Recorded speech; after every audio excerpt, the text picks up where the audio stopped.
10 জনের মধ্যে একজনের এই ধরনের অসংক্রামক ব্যাধিতে আক্রান্ত হওয়ার রয়েছে।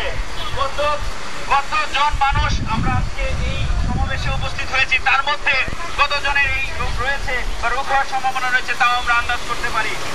বন্ধুগণ, আপনারা জানেন আজকে যখন আমরা অফিসে, আদালতে কিংবা বিভিন্ন জায়গায় আপ্যায়নের কথা বলি, প্রথমেই মাথায় চলে আসে কোমল পানীয়ের কথা।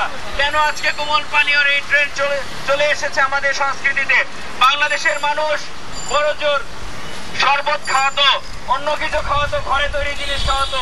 আজকে কোমল পানীয়র বোতল কিভাবে ঘরে প্রবেশ করলো? এই ইনভেনশন কর্পোরেটের, এই বিজ্ঞাপন কর্পোরেটের। আমরা বলতে চাই, রাস্তাঘাটে যখন আমার গরিব মানুষ, ক্ষুদ্র ব্যবসা নিয়ে হকার যখন পানির ব্যবসা করে, তখন সেটাকে রঙের ব্যবসা বলে যথেষ্ট পরিমাণ তুলোধনা করা হয়। কেন কর্পোরেটের রঙের বিরুদ্ধে কথা বলা হয় না?